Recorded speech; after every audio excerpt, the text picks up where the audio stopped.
Hello everyone, मैं आशीष आप सभी का स्वागत करता हूं गिट माई यूनिवर्सिटी के इस यूट्यूब चैनल पे। 2025 के सेशन में ये हमारा पहला वीडियो है क्योंकि यहाँ पे कर्नाटक की नीट यूजी एप्लीकेशन को ओपन कर दिया गया है। आप में से कई ऐसे यूजर्स होंगे जो कि पहले से भी अपियर हो चुके होंगे नीट में, बट कई ऐसे यूजर्स होंगे जो पहली बार अपियर होने वाले हैं। उनको मैं बता दूं कि कर्नाटका एक बहुत ही प्रेफर्ड ऑप्शंस होता है in terms of medical education. कारण ये है कि एकेडमिक का स्टैंडर्ड काफ़ी अच्छा है और कॉस्ट ऑफ एजुकेशन भी as compare to many other states in India lower side पे है। केरल और पंजाब को छोड़ दें तो कर्नाटका इसके बाद में कॉस्ट के मामले में सबसे चीपेस्ट स्टेट होता है। बट अगर डिमांड की बात करें तो केरल के बाद में सबसे ज़्यादा डिमांडिंग स्टेट आज की डेट में कर्नाटक है। अब आपको इस समय क्या करना है ये मैं आपको बताता हूँ। आप लोग इस वक्त अपियरिंग कैंडिडेट होंगे जिनको पता नहीं कि आपके क्या स्कोर और कितने रैंक आने वाले हैं, बट मैं आपको एडवाइस करूंगा कि do not lose this opportunity of filling this application form, क्योंकि आपको बाद में ये ऑप्शन रहेगा to decide whether you want to go ahead with this counselling process in Karnataka और नॉट। बट आपके पास में फॉर्म फिल की होगी और रैंक आपके पास में एक ऑप्टिमम आ जाता है तो कर्नाटका में आपके पास में ऑप्शंस उस वक्त खुला रहेगा। यहाँ पे हायर स्कोर के साथ साथ में लोअर स्कोर वाले स्टूडेंट्स के लिए भी ऑप्शंस मिलता है। हायर स्कोर पे आपके पास में कॉस्ट कम वाले ऑप्शंस मिलेंगे। अगर स्कोर लोअर साइड पे रह गया है जहाँ पे 250 300 के आसपास में अगर आप फॉल करते हैं तो उस कंडीशंस में प्राइवेट यूनिवर्सिटीज़ के साथ साथ में अदर कोटा की सीट्स का भी यहाँ पे ऑप्शंस मिलता है जहाँ पे सीट्स बहुत ज़्यादा होते हैं। तो मिस मत करिए, इस फॉर्म को जरूर फिल करिए। इस वीडियो में मैं आपको बताने वाला हूँ कुछ important informations, eligibility conditions, steps बताऊंगा फॉर्म फिलिंग की और साथ में ये भी बताऊंगा कि 2024 में किस तरीके का कट ऑफ का ट्रेंड रहा था राउंड वाइज, जिसके बेसिस पे आप प्लान कर सकेंगे कि इस साल आपको किस तरीके का अप्रोच लेकर के चलना है गोइंग फॉरवर्ड। तो इस वीडियो को आखिर तक देखिए और हमारे साथ में आगे इस नीट यूजी काउंसलिंग के 2025 के सेशन की जर्नी में हमारे साथ में कनेक्ट होकर के रहिए।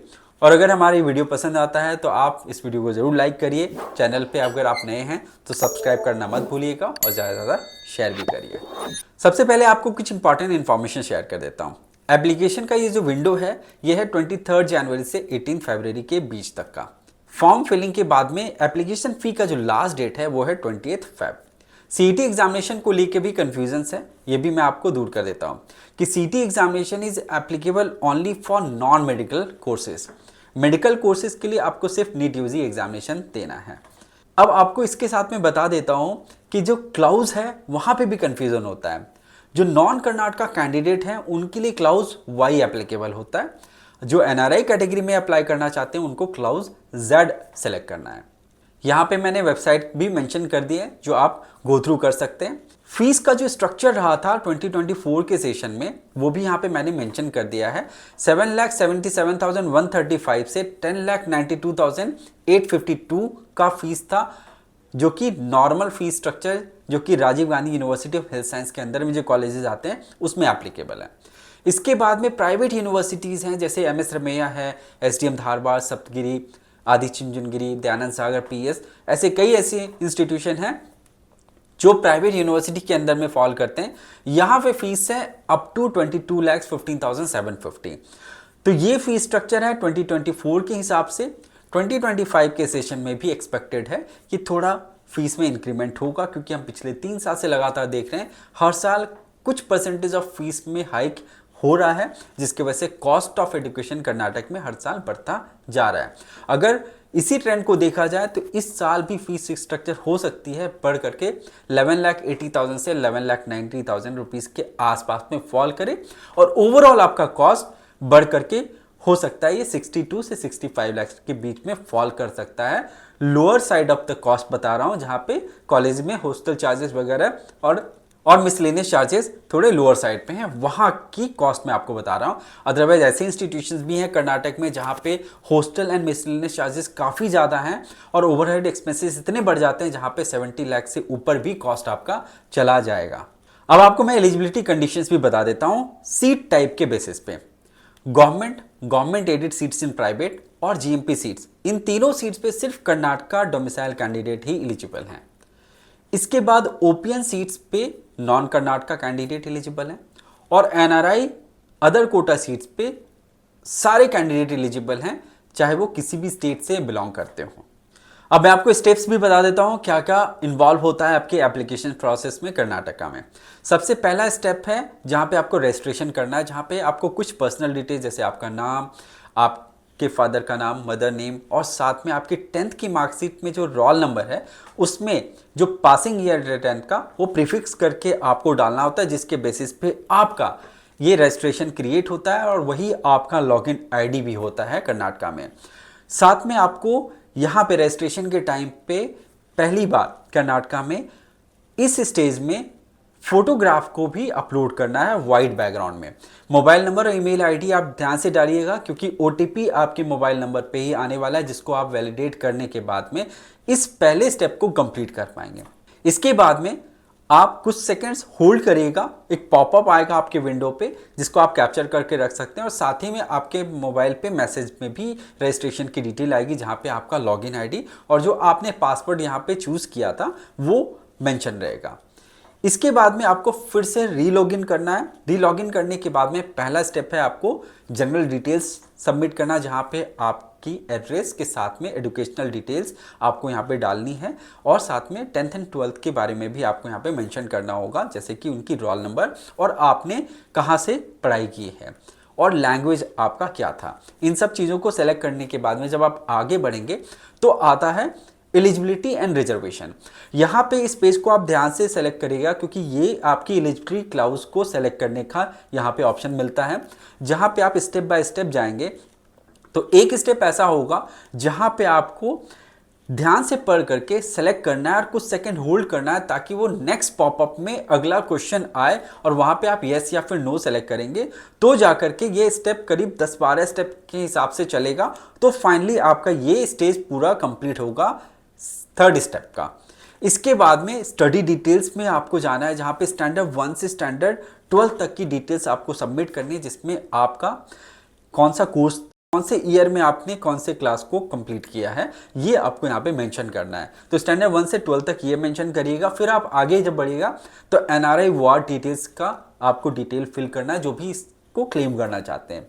इसके बाद बैंक डिटेल्स आप डालेंगे और डालने के बाद में आपको कोर्स सेलेक्ट करना है। कोर्स सिलेक्शन के बाद में आप एक ड्राफ्ट कॉपी पहले डाउनलोड करिए और ड्राफ्ट कॉपी को पूरी तरह से किसी से चेक कर लीजिए।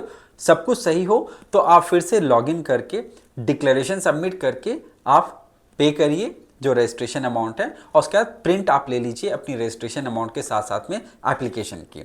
ये स्टेज कंप्लीट हो जाने के बाद में केए नोटिफाई करेगा कि कब आपको बाकी की डिटेल्स को भी फर्निश करनी है और वो टेंटेटिवली होगा आपके नीट एग्जामिनेशन के बाद में, जहाँ पे आपको रोल नंबर यहाँ पे अपलोड करना होगा और बाकी की डिटेल्स को भी अपलोड करना होगा, जो कि मैं आपको आगे की वीडियो में बताऊंगा।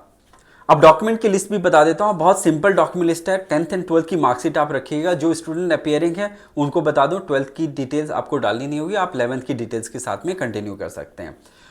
रिजर्वेशन सर्टिफिकेट की डिटेल सिर्फ कर्नाटका कैंडिडेट को देना है। साथ में डिटेल्स जो स्टडी है कर्नाटका में, जो कर्नाटका डोमिसाइल क्लेम करना चाहते हैं उनको डिटेल्स यहाँ पे फर्निश करनी है। अदर स्टेट के स्टूडेंट्स को डोमिसाइल या फिर रिजर्वेशन से रिलेटेड कोई भी डिटेल्स फर्निश नहीं करनी है। पासपोर्ट साइज फोटो आपको अपलोड करना है यहाँ पे और सिग्नेचर भी आपको यहाँ पे अपलोड करना है जेपीजी फॉर्मेट में, जहाँ पे 50 KB से ज़्यादा साइज आपका नहीं होना चाहिए। और फ्रेंड्स आपको बताता हूं कि 2024 में किस तरीके का कट ऑफ का ट्रेंड रहा था कर्नाटका में। 2024 में आपको ये भी अब बता दूं कि एक बहुत ही अनफॉर्चुनेट ईयर था, जहां पे पेपर्स लीक होने के बावजूद भी एग्जामिनेशन को कैंसिल नहीं किया गया, रिकंडक्ट नहीं कराया गया, जिसके वजह से स्कोर एंड रैंक में बहुत वेरिएशन देखने के लिए मिला। बहुत इरेगुलरिटीज़ के बीच में काउंसलिंग को कंप्लीट किया गया, जहां पे हमने देखा है क्रॉस द कंट्री हर जगह कट ऑफ बहुत हायर साइड पे था। इस साल काफ़ी ऑप्टिमिस्टिक हम होकर के अगर चलते हैं और अगर फेयर प्रैक्टिस रहा और बिल्कुल नीट एंड क्लीन वे में एग्जामिनेशन को कंडक्ट किया गया, तो आप एक्सपेक्ट करिए कि 2024 से 2025 में बेटर सिचुएशन आप सबको देखने के लिए मिलेगा। एग्जामिनेशन पैटर्न में भी एक चेंजेस आया है, जहाँ पे 20 ऑप्शनल क्वेश्चन जो मिलते थे, यहाँ पे इस साल आपको सिर्फ 180 क्वेश्चंस मिलेंगे। यानी कि उन एडिशनल क्वेश्चंस की वजह से जो एक बेनिफिट मिलता था और साथ में एक लॉस भी होता था। लॉस क्या होता था कि आपको बहुत टाइम इंगेजिंग प्रोसेस हो जाता था उन ऑप्शंस को भी देखने में। और 20 क्वेश्चंस एडिशनल मिलने से यह भी बेनिफिट होता था कि आपके पास में एक्स्ट्रा सेट ऑफ क्वेश्चंस होते थे जो आप अपने हिसाब से चूज करके सेलेक्ट करके सॉल्व कर सकते थे। बट 180 क्वेश्चंस इस साल मिलेंगे और जहां पे कोई भी एक्स्ट्रा आपको 20 क्वेश्चंस को सेलेक्ट करने का ऑप्शन नहीं मिलेगा। तो इस साल आप देखेंगे कि जो भी रैंक आएगा और जो स्कोर आएगा वो बेटर होगा as compare to last year. तो इस साल एक्सपेक्ट करिए कि थोड़ा बेहतर पोजीशन रहेगा ओवरऑल काउंसलिंग प्रोसेस का, जहां पे आप जो इस जगह पे स्कोर देख रहे हैं इस मेरी स्क्रीन पे कर्नाटका में, इस स्कोर पे बिल्कुल मत जाइएगा। इस स्कोर से 25 से 30 मार्क्स का वेरिएशन लेके चलिए, एक टेंटेटिव। बाकी तो रिजल्ट आने के बाद में मैं आपको उस पर बेहतर एनालिसिस दे पाऊंगा, बट इन जनरल बता रहा हूं कि कर्नाटका में अगर आपको एडमिशन लेना है तो आपका स्कोर कितना होना चाहिए ये भी आपको बताता हूं कि 550 से 560 के आसपास का अगर स्कोर होगा तो आपको कर्नाटका में एडमिशन मिल जाएगी। अब यहां पे देखते हैं किस तरीके का कट ऑफ का ट्रेंड रहा। गवर्नमेंट की सीट से स्टार्ट करते हैं। 619 का पहले राउंड में कट ऑफ था, ये घट करके 613 आया। मॉप अप राउंड में ये घट करके 600 पे क्लोज हुआ। प्राइवेट एडेड सीट यानी कि गवर्नमेंट सीट जो प्राइवेट मेडिकल कॉलेज में होती थी उसमें 607 से 597 का कट ऑफ में ड्रॉप देखने को मिला मॉप अप राउंड तक। जीएमपी कोटा सीट्स पे कट ऑफ में इंक्रीमेंट हुआ राउंड 1 से राउंड 3 में। 565 से ये स्टार्ट होकर के 583 पे जाकर के क्लोज हुआ। ओपीएन कैटेगरी में देखा जाए 611 पहले राउंड की कट ऑफ थी, उसके बाद में ये घट करके 586 पे आकर के क्लोज हुआ था मॉप अप राउंड में। प्राइवेट यूनिवर्सिटी में 290 तक के स्कोर के स्टूडेंट्स को ऑप्शंस मिले थे। वहीं प्राइवेट यूनिवर्सिटी में जो ओपीएन सीट है वहां पे 351 के स्कोर तक वाले स्टूडेंट को ऑप्शंस मिली थी। इस साल इसी हिसाब से अगर आप देखें तो 550 टू 560 के आसपास के स्टूडेंट्स को ओपीएन कैटेगरी में सीट्स मिलेंगी और प्राइवेट यूनिवर्सिटी में आप 300 प्लस पे भी एक्सपेक्ट कर सकते हैं कि कर्नाटक में आपको सीट्स मिलेंगे। इसके साथ में आगे और भी आपको डिटेल में इंफॉर्मेशन मैं आपको टाइम टू टाइम शेयर करूंगा। हमारे चैनल पे बने रहिए। Wish you all the best.